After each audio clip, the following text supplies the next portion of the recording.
नमस्कार, मैं हूं आपके साथ सोनम सिंह और आप देख रहे हैं इंडिया न्यूज। उत्तर प्रदेश उत्तराखंड वक्त हो गया है बड़ी खबर का। बुलेटिन का आगाज करेंगे इस अहम रिपोर्ट के साथ। ऑपरेशन सिंदूर के बाद देश में छिपे जासूसों के खिलाफ सुरक्षा एजेंसियों की कार्रवाई लगातार तेज हो गई है। पंजाब, हरियाणा, यूपी में देश विरोधी गतिविधियों में शामिल लोगों पर शिकंजा कसना जारी है। ज्योति और शहजाद जैसे जासूसों के बाद अब यूपी एटीएस ने बड़ी कार्रवाई करते हुए 2 जासूसों को धर दबोचा है। एटीएस ने वाराणसी से पाकिस्तान के लिए जासूसी करने वाले एक शख्स को गिरफ्तार किया है। तुफैल नाम का ये शख्स है। पाकिस्तान की आतंकी संगठनों के मैसेज वाराणसी में कई व्हाट्सएप ग्रुप में शेयर करता था और बाबरी मस्जिद का बदला लेने और शरीयत कानून लागू करने के मैसेज शेयर कर रहा था।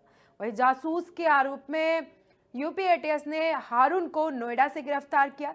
किस तरह से दोनों शख्स पड़ोसी मुल्क को जानकारियां साझा कर रहे थे, इस पूरी रिपोर्ट पे देखिए।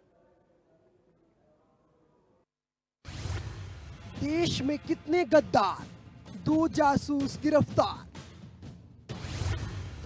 यूपी एटीएस का शिकंजा, जासूसों को धर दबोचा। आईएसआई के लिए काम कहां तक तार।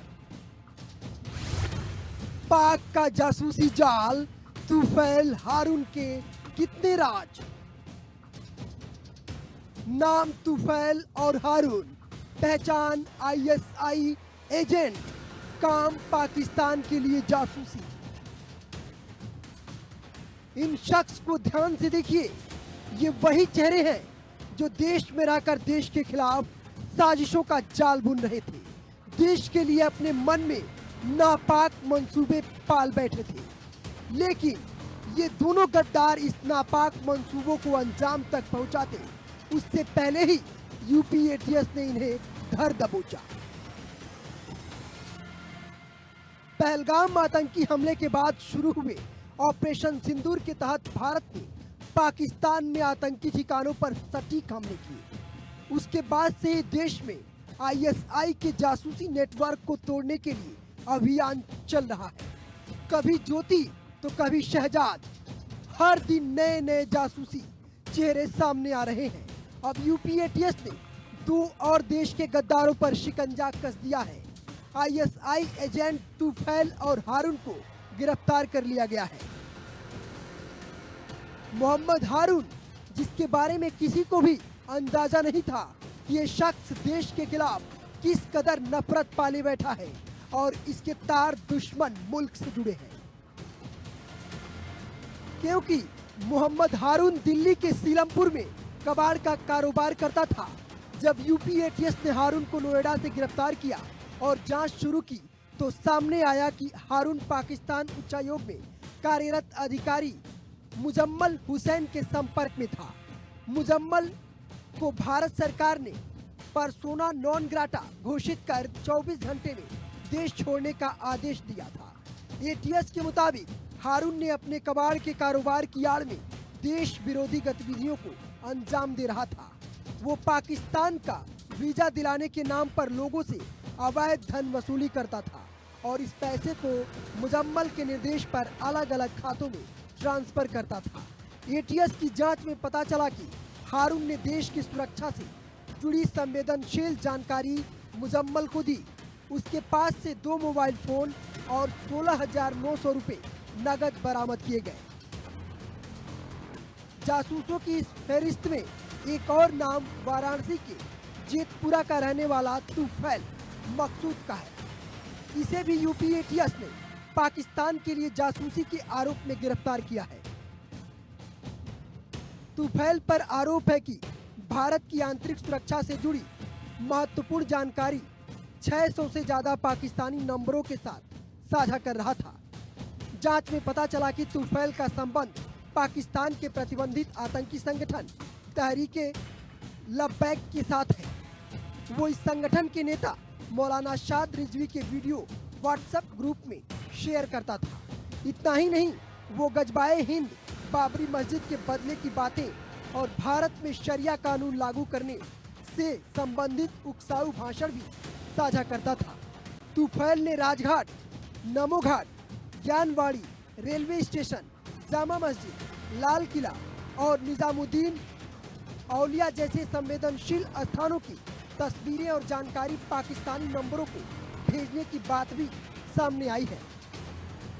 आते थे, अब ये होता था भाई बिजनेस है, बिजनेस के तहत लोग आ रहे हैं और ऐसा कोई बात नहीं।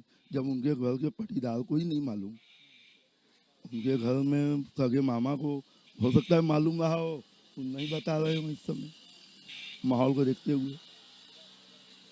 और ऐसे मालूम तो होगा ही जब भाई साथ में है तो। घर का लड़का क्या कर रहा है कोई घर में वाले को नहीं मालूम होगा, बिल्कुल मालूम होगा। पटीदार को नहीं मालूम होगा पर घर के व्यक्ति को तो मालूम होगा ही। एटीएस की जांच में खुलासा हुआ कि तुफैल को आईएसआई ने हनी ट्रैप के जरिए फंसाया था।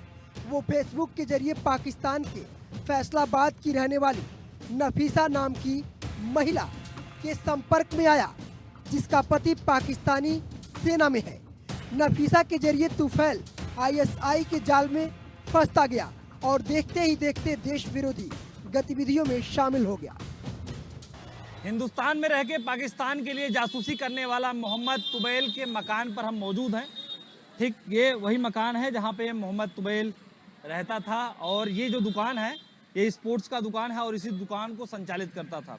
चूँकि जब से गिरफ्तारी हुई है तब से मकान पर कोई नहीं है, पूरी तरीके से ताला बंद है, अंदर कोई है नहीं और पुलिस के जो आला अधिकारी हैं इस मोहल्ले में है। ये आदमपुरा थाना क्षेत्र के हनुमान फाटक का ये एरिया है और पूरे मोहल्ले में आप देखेंगे तो लोग इसी विषय का चर्चा कर रहे हैं और भीड़ जमा हुआ है और सब लोग सोच यही रहे हैं कि मोहम्मद तुबैल यहाँ पर काशी में रह के किस तरीके से जासूसी करता था और अब पर्दाफाश हुआ है। कुछ लोग हैं, स्थानीय लोग हैं, उनसे हम बात भी करना चाहेंगे और देखिए किस तरीके से भीड़ है।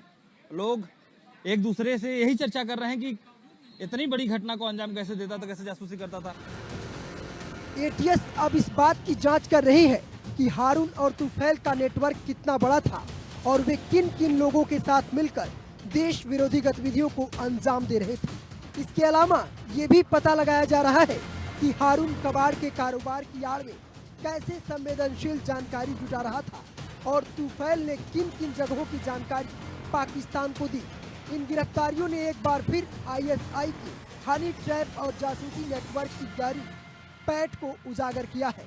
सुरक्षा एजेंसियां अब इन सभी लोगों पर नजर रख रही हैं जो पाकिस्तानी नंबरों या उच्चायोग के अधिकारियों के संपर्क में हो सकते हैं।